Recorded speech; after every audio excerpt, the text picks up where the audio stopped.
This month I celebrated my 61st birthday with some friends in Denver, Colorado, and it was a terrific birthday. Last year was another amazing birthday, but in a different way. Of course, turning 60 is a big number in one's life. And on that day,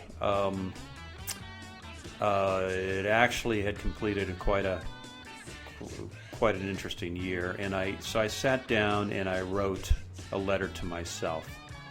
Slightly more than a year later, I am going to read it to you.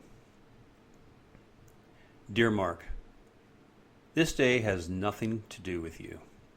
Yes, as of today, you're 60 years old. But more accurately, you have completed 60 years of being alive. But on this day, your mind is on the people who have made a difference in your life. Some people, you are certain, are responsible for you being able to celebrate this day. No, you're not a crabby birthday person fussing about being another year older, and in fact, you've never felt younger in spirit. You are a child who never grew up, really. You got back the other day from walking 9 miles, listening to Led Zeppelin 1, 2, 3, 4, and part of Houses of the Holy. Yeah, it's not uncommon for a 60-year-old to listen to Led Zeppelin, a song or maybe an entire album, but 4 1/3 albums back to back. On this day, your birthday, your thoughts are on your wonderful family, friends, colleagues, and how blessed you are to be able to say, I made it to 60. So what's the big deal, one would say, about making it to 60? You will tell them what the big deal is. Lori Hawkins, Mark Collier, and Charlie Burton. These people didn't make it to 60.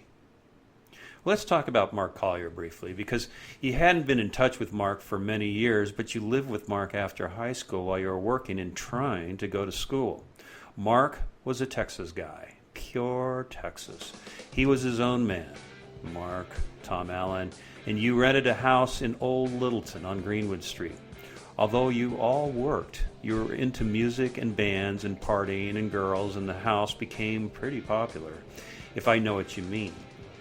You used to get so mad at Mark Collier because he was the type of person who would be right next to you and you'd be talking to him and he wouldn't hear you. One of those. Selective hearing. And you had to feel for the guy because you would get so mad at him and he would plead innocent and would finally start to think he really couldn't help himself. He couldn't hear, and that is his mind. It just didn't work that way. His mind just didn't work that way. Another thing about Mark was that he always used the last of the toilet paper, leaving just the empty roll on the bar when you needed to use it.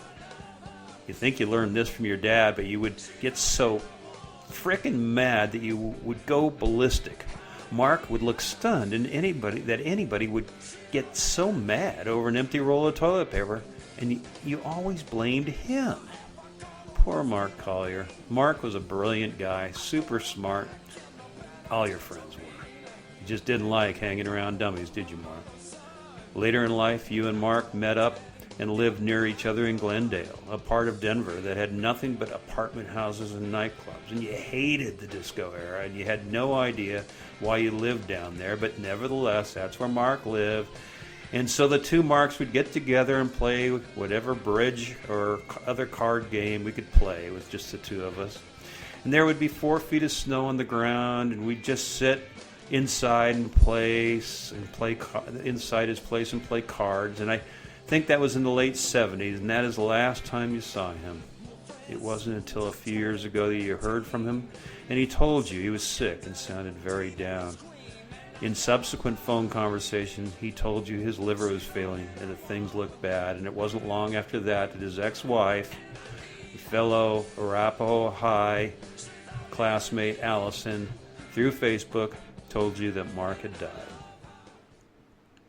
And this wasn't your first friend who had died.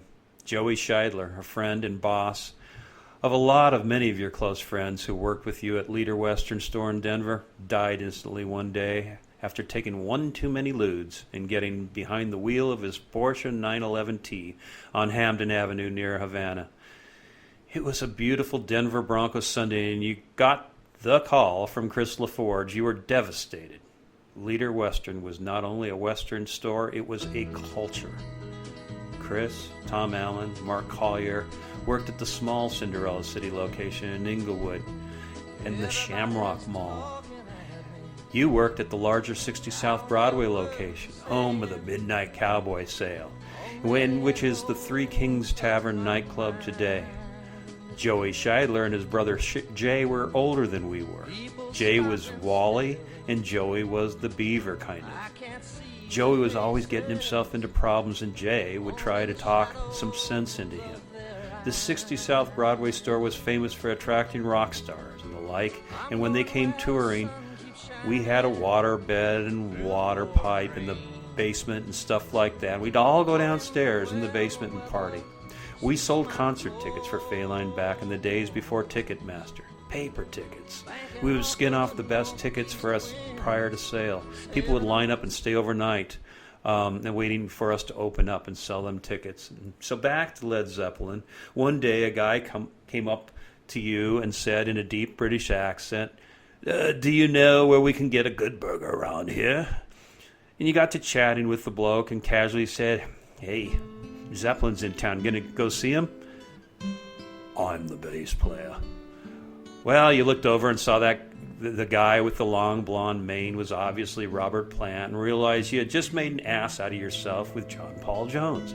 Hey, but, not many people would have recognized John Paul Jones today, let alone in 1973 or 74. I can't recall the year, but it's a wonder that you can recall any of those years, huh, Mark?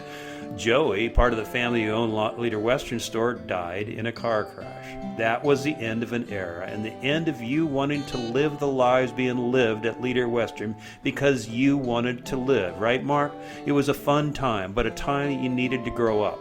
Carol tells me that you can take off boots better than anybody she has ever met, so I guess you learned something there, eh? Well, the passing of one's parents is a numbing thing. Bam. Bam. First mom, then dad, 2005, 2006. It's like a 1-2 punch, a left to the midsection and a roundhouse right to the head to almost knock you out. You were 51 then, on your way to 60.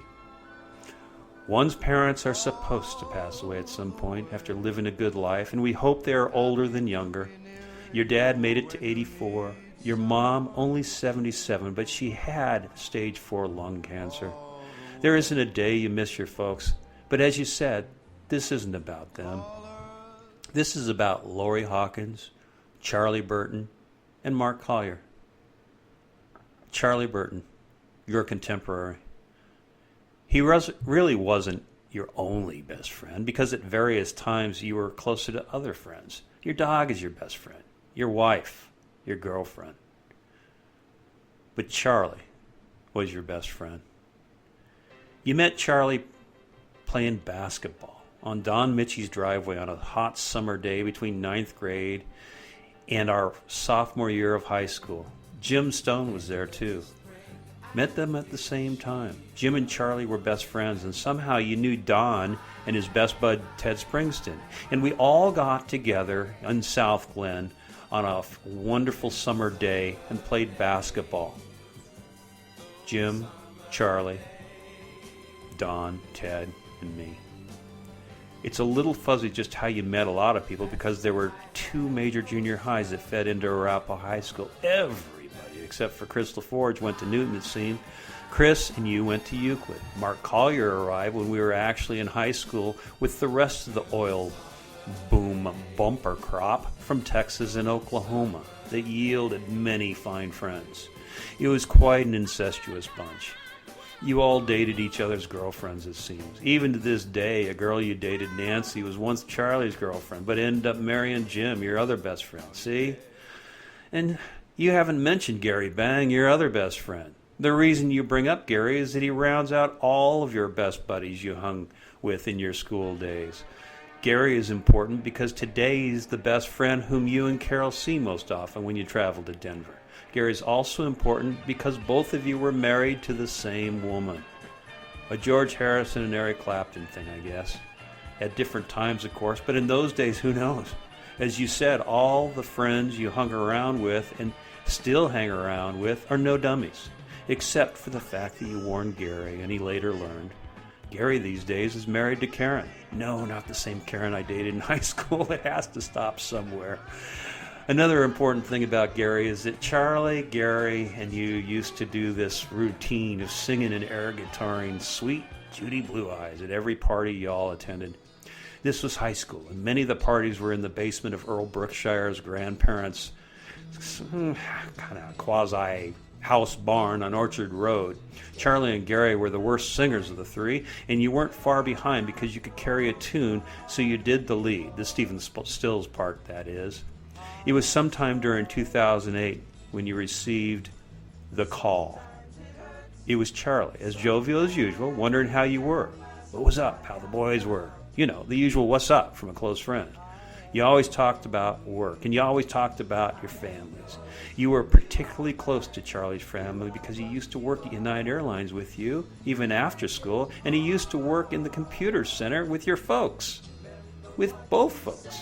They always loved Charlie, too.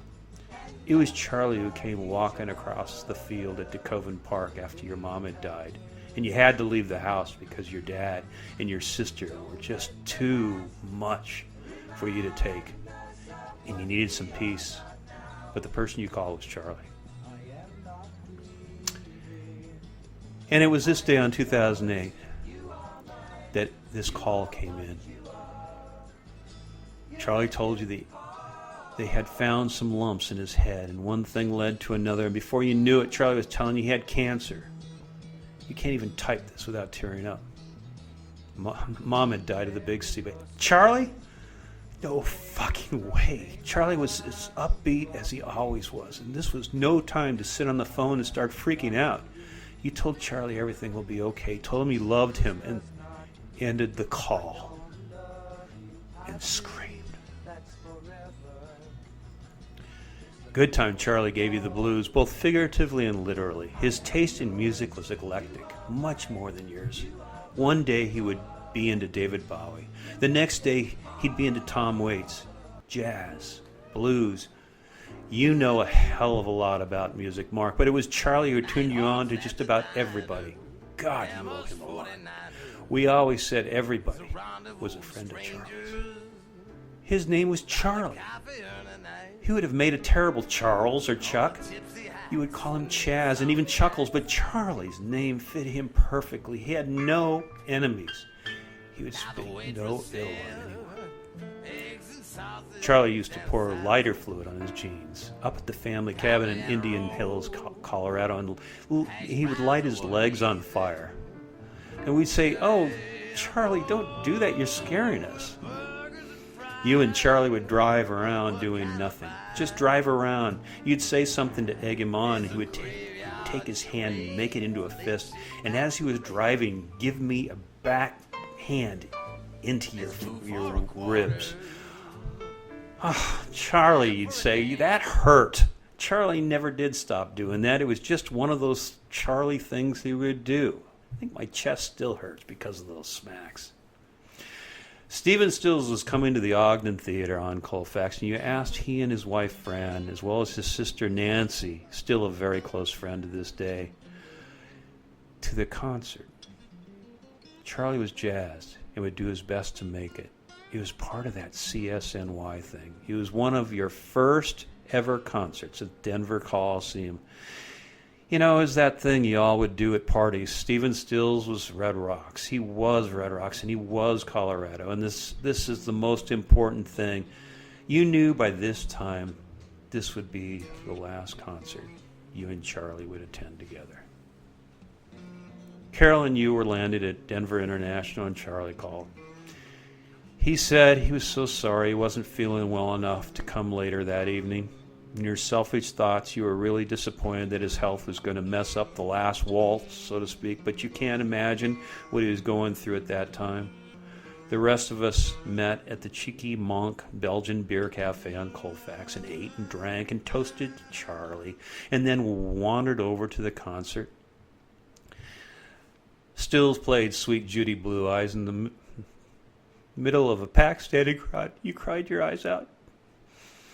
That was the only time you wished that song wasn't so fucking long.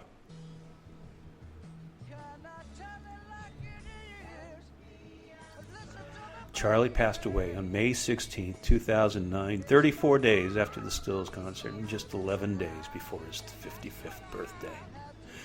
You were able to say goodbye to him a few days prior. He told you he loved you. You told him you loved him too.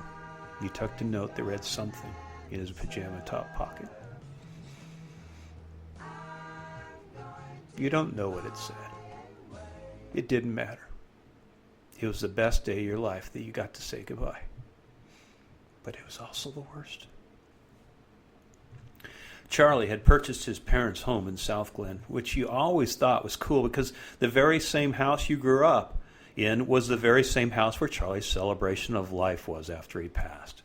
When it came time for friends and relatives to say a few things about Charlie, you took your turn and sang, well, no, Red sang, Sweet Judy Blue Eyes. It's a long song with a lot of verses, and you don't think you included all the verses, but you would stop and talk about Charlie in various parts of the song. You looked around to see if you were connected with anybody, but in the end, you think the only person you were connecting with was yourself. Like writing this long letter, you sang that song just as you were writing this letter to yourself. These people and places mean so much to you, so much. Contrary to popular belief, I believe the Beatles in my life, one of the most touching songs in existence, that is, in my life, was not written by Lennon and McCartney or even John Lennon. It was written by a higher being, something even they would be hard-pressed to argue with. Nobody can capture something like that in a few sentences. Oh, and did you mention that it was Charlie who turned you on to Led Zeppelin's first album before Led Zeppelin got popular after a Whole Lot of Love? Yep, you owe Charlie. You are currently walking 1,000,000 steps in the memory of your little sister Lori, who passed away on June 5th of this year at the age of 56. You've written a lot about Lori, about how you became her legal guardian when your dad died in 2006, and how you and Carol traveled from Long Beach approximately 50 times to Denver to look in after her, and how you and Carol lived an extended stay after one of many brain surgeries, not expecting her to make it. A dog showed up at your house yesterday. You live pretty close to the busy intersection of Atlantic Avenue and Bixby Road. No place for a wandering dog. You had planned to walk another 8 to 9 miles yesterday, doing your thing and getting some good exercise, but it's part of turning 60 thing. Doctors have advised you not to run anymore, so walking or biking is good, you suppose. You call it your Bixby Knolls World Tour and have also dubbed it the Million Steps Initiatives. After your parents passed away, and then Charlie, it was Lori, the severe epileptic sister you had taken under your wing, who one day suffered one too many seizures, causing a fall, which caused a subdural hematoma, which took her ability to walk away from her. She remained a paraplegic until the massive stroke that finally did her in. And so your Million Steps initiative was go out and walk 1,000,000 steps in her memory. Caring for that lost dog made you miss what you had planned to do yesterday. Hey dude, you see a bird and you're convinced it's your mom, for Christ's sakes. That dog didn't show up randomly. It was meant to be. It is in her memory that you'll be walking 20,000 steps on your 60th birthday. It is in Mark and Charlie's and Lori's and others' memory that you'll be celebrating your ability to have reached your 60th birthday. You'll raise a toast in their behalf. These wonderful souls who didn't get a chance to have a 60th birthday. You are a paradox, Mr. Hawkins. You're an open book and spill your guts about some very personal stuff, but you are a recluse, keeping your children and personal relationships confidential. The last decade has changed you as a person, the last 5 years have profoundly altered your life. And it is Lori and Charlie you have to thank for that. They gave you the best gift of all. And for once in your life, you can't express exactly what that gift is in words. But it feels good. I look forward to writing myself again on August 6, 2024. Your friend, Mark.